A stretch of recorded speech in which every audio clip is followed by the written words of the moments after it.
everybody and welcome back to SK Manikis and we're back again with class 12 की NCERT physics electrostatic potential and capacities and for today it is potential energy of a system of charges.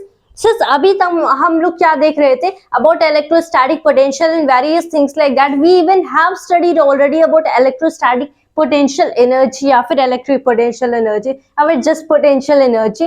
लेकिन potential energy exactly होती कितनी है अगर हमारे पास एक system of charge हो. That is we have multiple charges. सब potential energy को हम लोग कैसे find out करते हैं. तो उसके लिए first of all we'll just begin with two charges and later on we'll consider even more charges. तो पहले तो we are starting with just two. एक हमारे पास चार्ज होगा Q1, एक हमारे पास चार्ज होगा Q2. And remember one thing कि जो हमारी पोटेंशियल एनर्जी कोई भी काइंड की, you consider gravitational potential energy और you want to consider elastic potential energy या फिर इवन इलेक्ट्रिक पोटेंशियल एनर्जी, हम ये किसी पर्टिकुलर बॉडी या फिर ऑब्जेक्ट के लिए नहीं डिफाइन करते हैं. This is defined for the entire system. तो आप ये नहीं कहोगे the gravitational potential energy of a ball at this certain height. You have to speak of the gravitational potential energy of this ball and the earth if the distance between surface of the earth and the ball is this much, right? तो potential energy हमेशा system को belong करती है, not a particular body or object in the system. तो यहाँ पे ये एक चार्ज नहीं, ये दोनों चार्ज की कंबाइंड प्रॉपर्टी ये इस सिस्टम की पोटेंशियल एनर्जी होगी. तो Q1 एंड Q2 की पोटेंशियल एनर्जी क्या होगी वो हमें बताना है. तो यहाँ पे पहले हम लोग क्या एज्यूम करेंगे कि say the distance between them is R, ये मैं डिस्टेंस ले लेता हूँ आर सब 1 2, the distance between the two charges.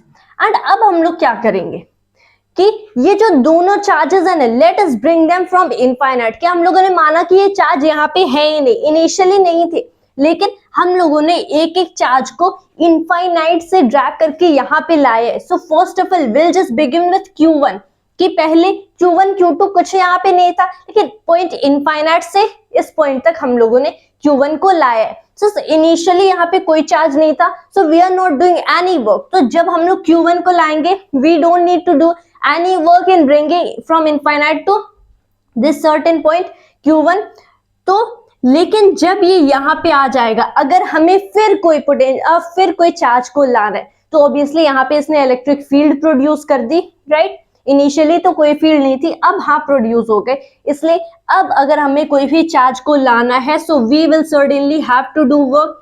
किसी पॉइंट P पे ये कितना हमारे पोटेंशियल क्रिएट करेगा, that will be 1/4 pi epsilon naught times Q1 over the distance between this point जहां पे Q1 को रखा गया and the point P.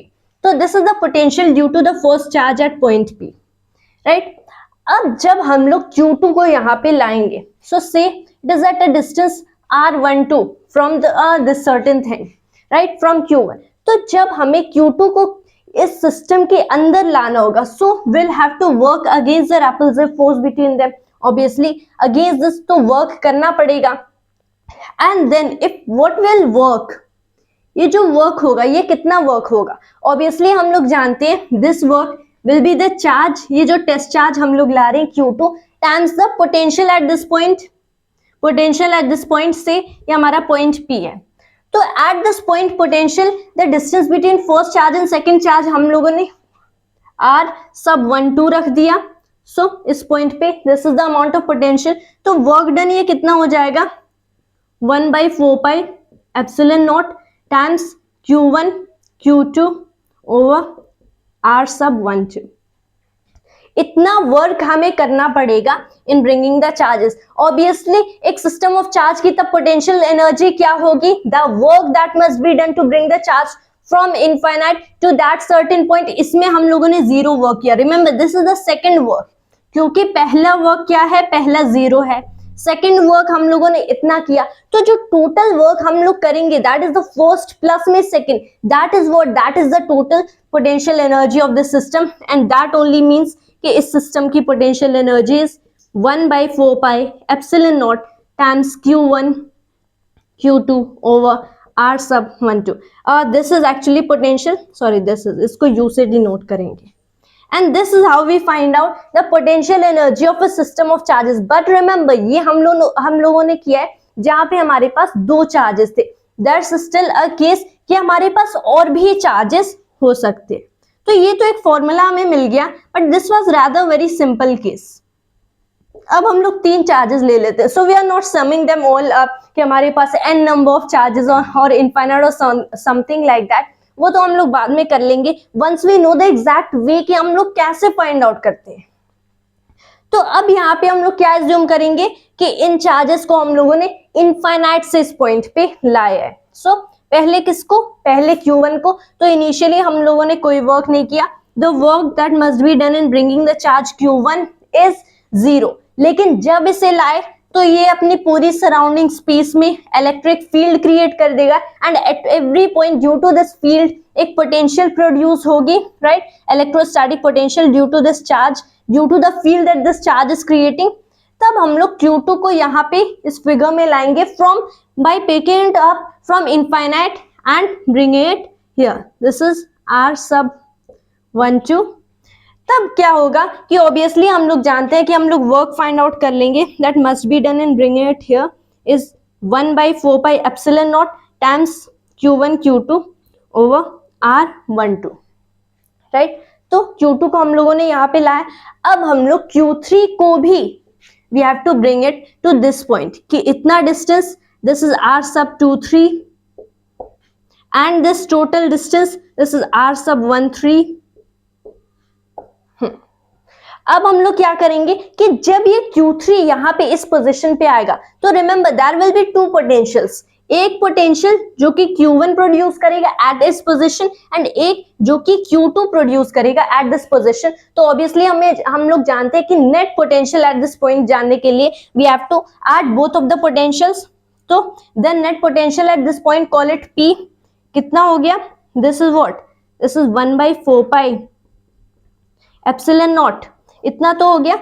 Times में क्या, Q1 ओवर में ये हो गया हमारा R13 plus Q2 over R23, right. तो ये जो वर्क होगा हमारा इन ब्रिंगिंग द सेकेंड चार्ज, ये तो sorry this one is for second charge. अब जो हमारा वर्क होगा इन bringing the third charge into this position, ये क्या हो जाएगा, this work will be this potential times में हमारा charge this charge itself, so this is 1/4 pi epsilon naught times Q1 Q3 over R13 हो गया plus Q2 Q3 over R sub 2 3. The work done in bringing the third charge into this position.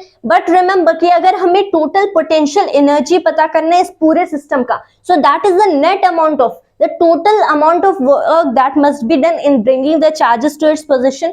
पहला work 0 है, second work this and the third work is this. हम तीनों के add करेंगे such that we are getting the total work done and that is just equal to the potential energy of the system. क्योंकि infinite से point से ला रहे, it is originally the change in potential energy but the initial point is infinite, तो वहां पे तो potential energy हम लोग 0 ही लेते हैं.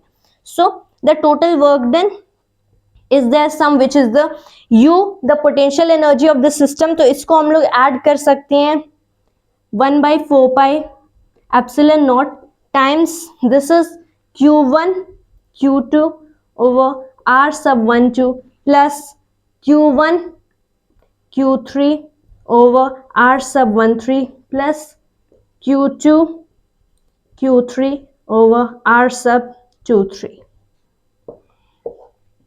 And this is our final electrostatic potential energy of a system of charges जहां पे 3 charges है. And if you want even more तो आप इसको और भी further extend कर सकते हो कि say if you have 4 charges, जब 2 charges थे this is just this simple equation.